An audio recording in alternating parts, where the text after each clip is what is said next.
Vous écoutez On lit pour vous.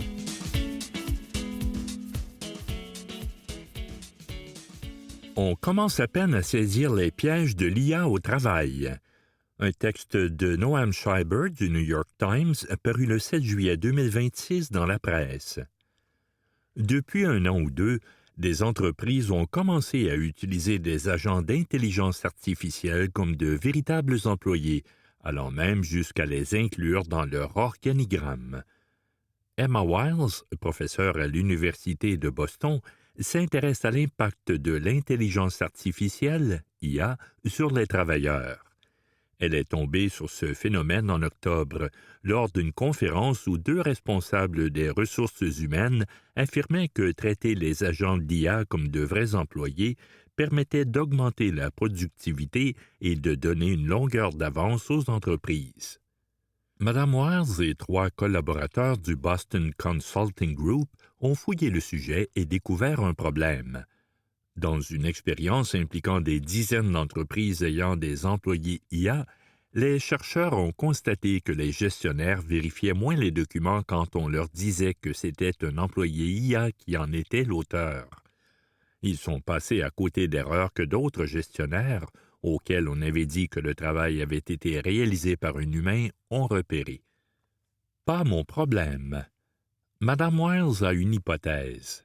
Les gestionnaires estiment que débusquer les erreurs de l'IA n'est pas leur responsabilité.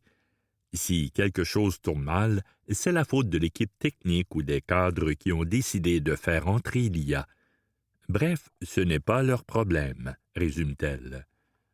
Depuis l'arrivée fracassante de l'IA, bien des entreprises ont pris conscience des défauts de cette technologie et, parfois, trouvé des façons d'y remédier. L'IA peut exprimer des biais, fournir des réponses incorrectes et divulguer des informations confidentielles. Et alors même que l'intégration de l'IA aux activités des entreprises se poursuit à vitesse grand V, les chercheurs découvrent des défauts plus subtils. En principe, ces failles pourraient être corrigées. Par exemple, chaque gestionnaire pourrait être tenu directement responsable des erreurs commises par ses subordonnés IA. Mais en pratique, la plupart des entreprises semblent ignorer complètement ces problèmes, ce qui remet en question la promesse selon laquelle l'IA pourrait augmenter la productivité et permettre de réaliser d'énormes économies. Même les chercheurs qui étudient l'IA ne connaissent peut-être qu'une fraction des problèmes.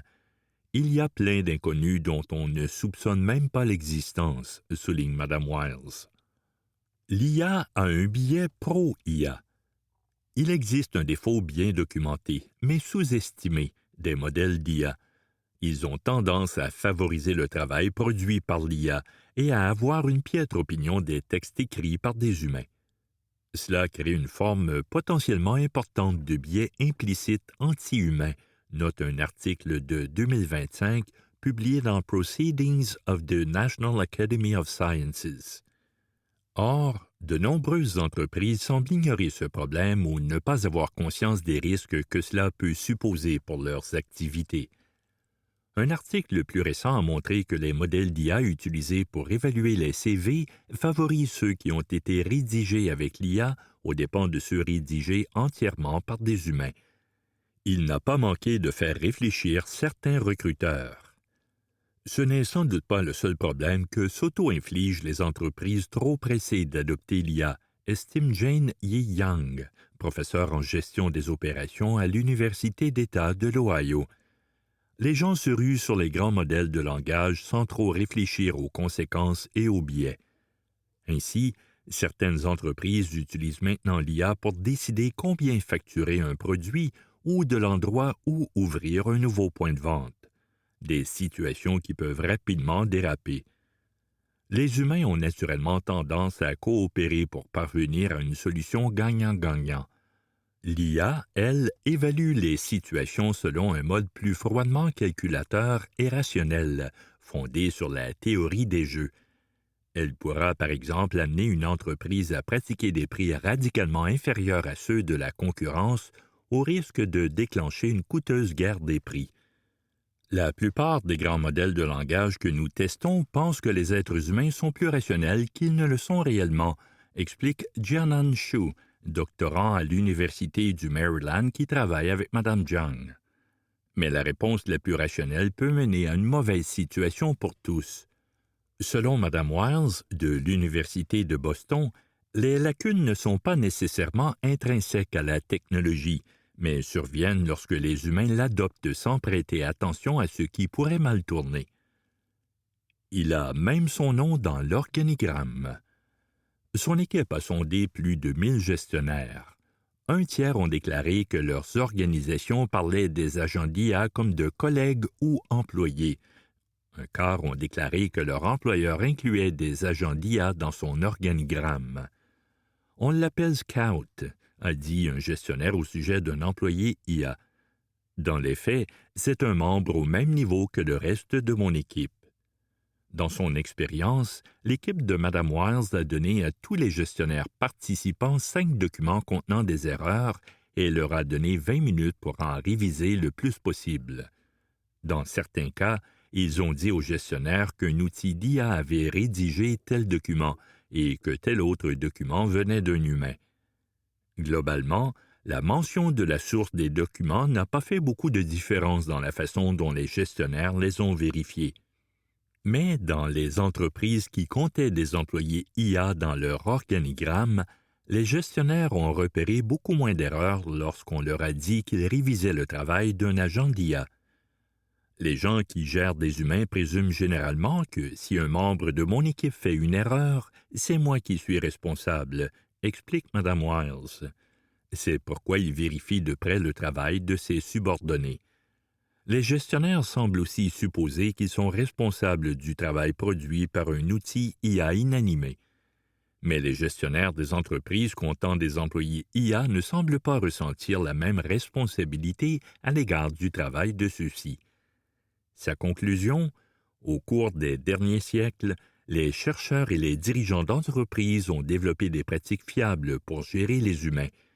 Mais la psychologie de la gestion de l'IA anthropomorphisée est radicalement différente et on y va à l'aveuglette. Il faudra quelqu'un pour étudier ça aussi, ajoute-t-elle. C'était « On commence à peine à saisir les pièges de l'IA au travail », un texte de Noam Scheiber du New York Times paru le 7 juillet 2026 dans la presse.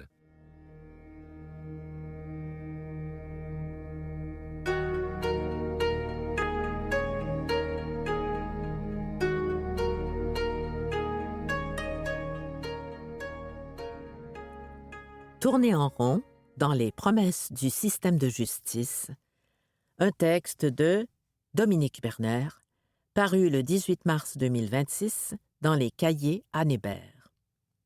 Ce texte propose une réflexion personnelle nourrie par plusieurs années d'expérience en tant que juriste et chercheuse en droit.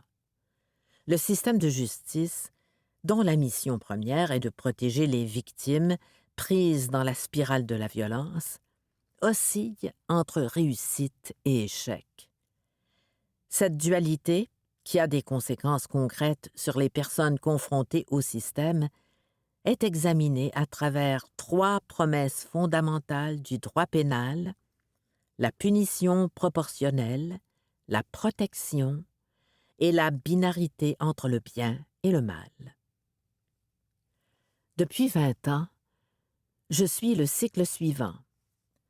Me plaindre pour dire que le système de justice ne fonctionne pas pour certaines personnes, puis changer d'idée, puis avoir de l'espoir, puis y croire, puis encore changer d'idée, puis avoir une idée, puis faire un projet de recherche-action pour faire bouger les choses, puis trouver que ça fonctionne, puis voir le projet se faire couper ses fonds, puis être cynique, puis avoir de l'espoir à nouveau, puis toujours changer d'idée.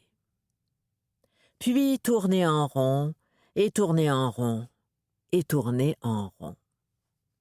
Malgré tous mes efforts et tous mes espoirs, quelquefois, je me lève le matin et je vois sur Instagram cette publication de SOS Violence conjugale avec un fond noir et un ruban blanc.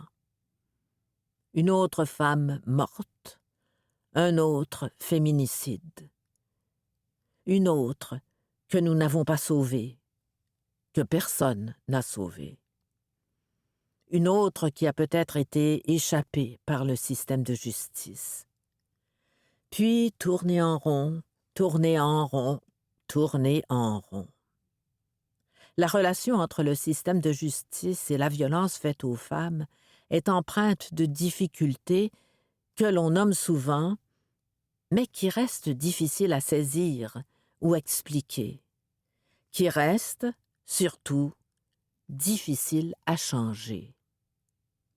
Et plus on plonge dans les complexités et les nuances, plus il devient ardu de proposer quelque chose, d'avoir une bonne idée, d'avoir 1000 bonnes idées pour améliorer ce système qui ne remplit pas toujours ses promesses.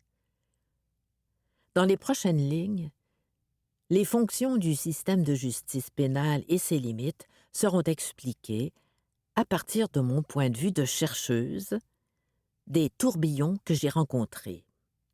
Fonctions que j'appellerai des promesses. Promesses que le système de justice sera là quand la violence est là, quand la spirale est là. Promesses mal tenues, promesses où on se perd, promesses qui n'assurent pas la sécurité de toutes les femmes de façon équitable. Première promesse, punir de façon publique et équitable, punir de façon proportionnelle à notre responsabilité et à la gravité de notre comportement. Le droit pénal promet très clairement que la personne sera punie proportionnellement à son comportement délictuel. Cette promesse, écrite dans toutes les lois, correspond à l'expression de la réprobation morale sociale équilibrée par une punition qui se veut juste et prévisible.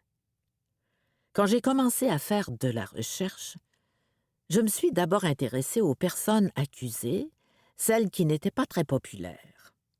Je m'intéressais aux jeunes de la rue, aux personnes en situation d'itinérance, aux personnes qui font usage de drogue ou d'alcool, aux personnes provenant de groupes marginalisés.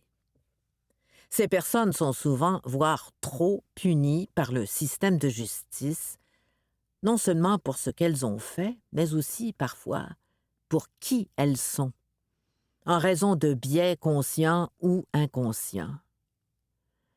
Ces affaires ne font pas l'objet d'une couverture médiatique, cependant, elles représentent le vrai quotidien du droit pénal.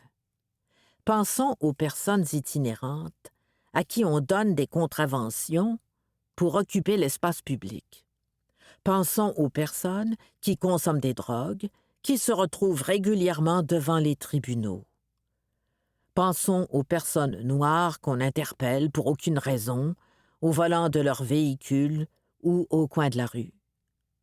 D'ailleurs, les chances de se faire interpeller par la police sont 2 fois plus importantes si on est un homme arabe, presque 4 fois plus importantes si on est un homme noir, et 7 fois plus importantes si on est autochtone, 12 fois plus pour les femmes autochtones dans une version antérieure de ce rapport. Voici ce que je retiens. On punit de façon disproportionnée certains groupes.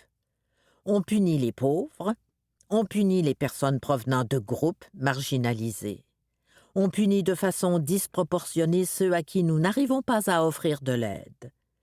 Parce que le droit pénal est plus efficace qu'une liste d'attente à l'hôpital. Parce que le droit pénal est le reflet de nos 1000 biais et préjugés. Parce que le droit pénal devient le lieu de gestion de nos problèmes sociaux. Et les portes du système de justice tournent, les portes tournent et tournent. Vous écoutez Tourner en rond dans les promesses du système de justice, un texte de Dominique Berner, paru le 18 mars 2026 dans Les Cahiers Anne Hébert. Deuxième promesse, protéger les personnes, assurer l'ordre public, apporter plus de sécurité. Plus tard, dans mon parcours en recherche, j'ai quelque peu dévié, par la force des choses et par l'appel féministe, pour me consacrer à la recherche sur les personnes victimes. Ces personnes, à qui l'on promet de la sécurité et du soutien, à qui l'on promet que le système de justice sera là pour elles. J'ai multiplié les collaborations, souvent sous forme de partenariats liés à des actions concrètes. Différents projets sur l'intersection entre le droit de la famille et le droit criminel, sur la sensibilisation des intervenants qui accompagnent les victimes, sur le parcours bien particulier des humoristes qui vivent des violences sexuelles et qui cherchent des façons de se protéger dans une industrie compliquée, quand on n'a pas nécessairement d'employeur, voire de contrat. Dans ces projets, mais surtout, grâce à toutes ces personnes courageuses du mouvement #MeToo, c'est l'ampleur d'un phénomène qui a été mise au jour. Toutes ces violences du quotidien, souvent ravalées ou mises de côté pour continuer à avancer, ont été dites, ont été criées. J'insiste sur le « tout ». C'est dans ce contexte que j'ai collaboré avec la Fédération des maisons d'hébergement pour femmes du Québec à un projet portant sur les décisions en droit de la famille. Voici notre découverte. Le mot « violence conjugale » n'était pas utilisé pour nommer la violence. Même si les faits nous laissaient croire que cette violence existait, qu'une emprise était évidente, les mots contournaient la réalité. On utilisait des expressions comme « conflit orageux »,« relation toxique »,« conflit à haut niveau ». Il s'agissait de synonymes qui effacent la spirale de la violence. Il était essentiel de dénoncer cela et de souligner qu'il faut nommer les choses avec précision. La violence, c'est de la violence. Il faut le dire clairement pour la reconnaître. Ce genre de découverte affecte la confiance dans ce système qui promet la sécurité. La confiance a tellement diminué qu'il a été nécessaire de consigner cette perte sur plusieurs centaines de pages. Je me réfère ici au rapport qui a voulu tout changer, Rebâtir la confiance, Gouvernement du Québec 2020. Ce rapport, rédigé par un comité d'experts, avait comme objectif d'aller à la rencontre des victimes pour comprendre pourquoi elles n'avaient pas confiance dans le système de justice. Dans ce rapport de plus de 300 pages, l'équipe de recherche a fait 138 recommandations pour améliorer le système de justice, pour rebâtir la confiance en se basant sur ce que les personnes concernées avaient à dire. En voici quelques-unes. Adapter le système de justice aux différences culturelles. Accompagner les victimes à toutes les étapes. Former les différents intervenants judiciaires. Inclure de la multidisciplinarité et faire confiance aux expertises. Créer un tribunal spécialisé. Intégrer les services de la plainte à la police jusqu'à la peine pour faciliter le parcours des victimes. 5 ans plus tard, la question est: est-il possible d'assurer la sécurité des victimes en toute confiance? Plusieurs de ces recommandations ont vu le jour d'une façon ou d'une autre. Il faut continuer à s'intéresser à ces 138 recommandations. Il est essentiel d'évaluer les chantiers en cours, tout en gardant à l'esprit ce que nous avons décidé de mettre de côté pour le moment, que ce soit par manque de temps, de ressources financières, de volonté ou de connaissances. Avant de conclure trop négativement sur cette promesse, je veux dire un petit mot sur l'accès à la justice. L'accès à la justice, où 1000 merveilleuses initiatives existent, où le milieu communautaire se fend en 4, se fend en mille pour arriver à communiquer de l'information, à se rendre là où les femmes en ont besoin, à répondre au téléphone. Mais une fois devant la cour, il arrive que tout s'écroule, comme si tous ces conseils ne faisaient pas le poids face à la justice. Puis, on tente de faire confiance au système pour sa promesse de sécurité. Et la confiance tourne en rond, la confiance tourne en rond, la confiance tourne en rond. Troisième promesse, faire la différence entre le bien et le mal. Cette promesse du droit criminel peut sembler un peu exagérée. Cependant, ce sur quoi je tiens particulièrement à insister, c'est que nous manquons également de nuances dans notre perception du bien et du mal. Qui doit être puni? Qui doit être protégé? Qui fait le bien? Qui fait le mal? Ce que nous oublions souvent lorsque notre réflexion est trop binaire, c'est que tout le monde peut être accusé. Une femme peut entrer dans le palais de justice un matin comme victime et le lendemain comparaître devant un juge comme accusée. Les plaintes croisées en violence conjugale, les crimes défensifs, les infractions de survie sont d'excellents exemples où les personnes victimes d'un agresseur, victimes d'une société sans pardon pour la pauvreté, sont aussi les personnes accusées. N'oublions pas que, dans les pénitenciers fédéraux pour femmes, 50% des détenus sont des femmes autochtones. Femmes autochtones qui disparaissent dans l'indifférence et qu'on emprisonne dans l'indifférence. Enquêteur correctionnel 2021. N'oublions pas la prison Leclerc à Laval. Ici, je me permets un clin d'œil à la regrettée Lucie Lemonde, où les femmes ont même déposé une injonction pour avoir de l'eau et du chauffage. Cette prison provinciale sert à l'incarcération des femmes en attente d'un procès ou de celles qui purgent une peine de moins de 2 ans. Cette prison où l'on trouve sans doute des victimes de violences sexuelles et conjugales.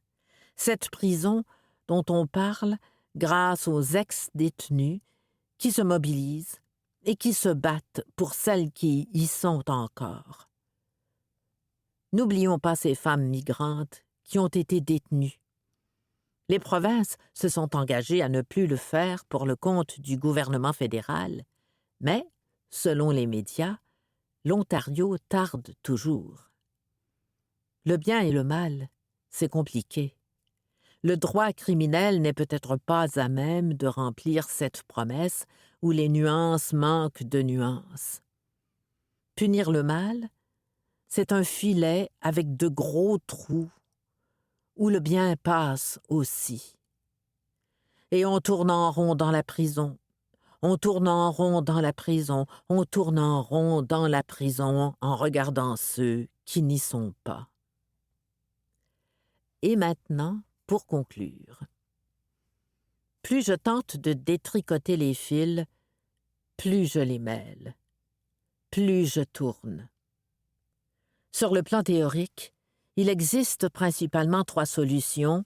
La première consiste à vouloir abolir un système qui ne remplit pas ses fonctions. La deuxième vise à le réformer. Enfin, la troisième regroupe des formes de justice réparatrice et transformatrice qui cherchent à agir autrement en réparant le tissu social brisé. Même si je connais ces solutions, je ne me considère pas comme une bonne professeure d'université. Je devrais faire un choix théorique précis et définitif. Abolir, réformer ou réparer. Je devrais adopter une position ferme jusqu'à la fin, avec un objectif clair pour ce que je propose, afin de tenir mes promesses.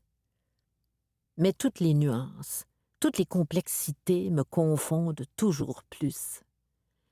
Même s'il faut continuer d'essayer de changer les choses, Même si je ne vais jamais cesser de réfléchir et d'essayer, je ne sais plus comment. Mais je change d'idée tout le temps.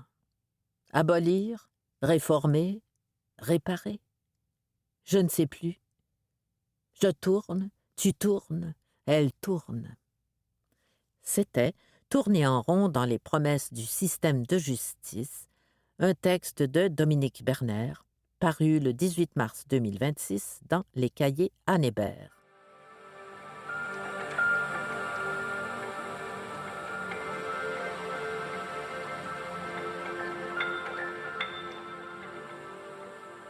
Préparer l'agriculture de demain. Un texte de la rédaction paru le 8 mai 2026 dans le magazine Québec Science. Comment nourrir la population aujourd'hui sans compromettre la capacité de produire demain? Bouleversement climatique, dégradation des sols, perte de biodiversité, dépendance aux engrais et aux pesticides. Les défis de l'agriculture sont nombreux et l'adoption de pratiques agricoles durables ne se fait pas du jour au lendemain. Dans les universités, cependant, on travaille sur une multitude de solutions pour faciliter la transformation structurelle, sociale et écologique des systèmes de production alimentaire. Les arbres et les micro-organismes du sol deviennent de précieux alliés. Les capteurs et les algorithmes viennent prêter main forte pour la gestion de l'eau et des intrants. Les serres et les fermes verticales font pousser les légumes au cœur des villes. L'autonomie alimentaire du Québec est aussi au cœur de cette transition. Les territoires nordiques, longtemps l'apanage des mines et de la foresterie, déploient leur potentiel agricole. Des serres éco-énergétiques aux variétés de cultures résistantes au froid, en passant par les nouvelles méthodes de gestion des sols, la recherche sème aujourd'hui les bases d'une agriculture durable et résiliente à l'échelle de la province. Ce dossier est inséré dans le numéro de juin 2026 du magazine Québec Science. Il a été financé par l'Université du Québec et produit par le magazine Québec Science. Les 10 établissements de l'Université du Québec ont pour mission de faciliter l'accessibilité à l'enseignement universitaire, en plus de contribuer au développement scientifique du Québec et au développement de ses régions. C'était « Préparer l'agriculture de demain », un texte de la rédaction paru le 8 mai 2026 dans le magazine Québec Science.